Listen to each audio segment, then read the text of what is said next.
Hola, soy Ángel Bernardi. En nuestra vida cotidiana nos comunicamos sin preocuparnos en si es correcta o no nuestra entonación. Desde que nacimos, hemos ido perfeccionando nuestra capacidad de comunicarnos y hemos aprendido a imprimir a nuestro lenguaje la emoción, la intensidad, la intención, los sentimientos necesarios para que llegue al receptor como nosotros deseamos. No es lo mismo decir «¡Vaya locutor estás hecho!» que «¡Vaya locutor estás hecho!». Es el mismo texto, pero soy yo quien decide con dos entonaciones distintas variar el significado del mensaje. Ahora veamos un texto escrito.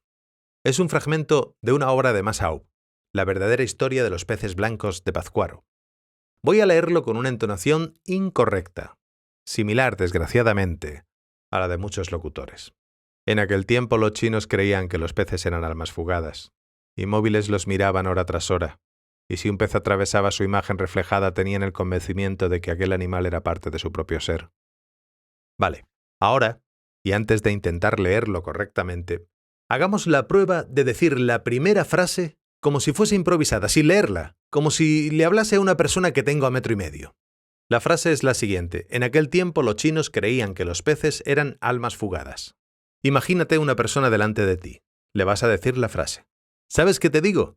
En aquel tiempo los chinos creían que los peces eran almas fugadas.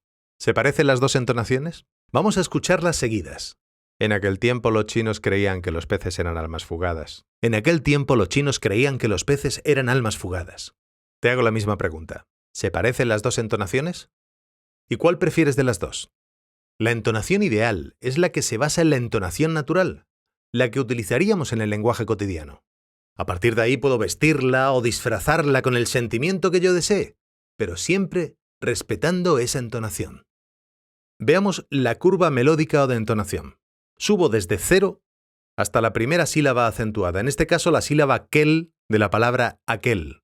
A partir de ahí, debo de tener en cuenta la acentuación de cada palabra y sobre todo de los verbos.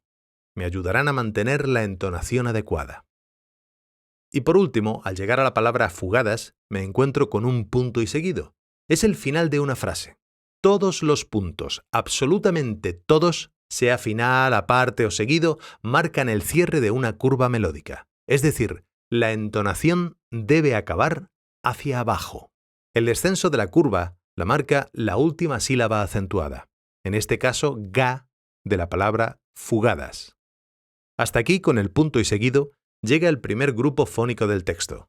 A partir de ahí comienza nueva frase y buscamos la primera sílaba acentuada, que en este caso sería mo de inmóviles, etcétera, etcétera.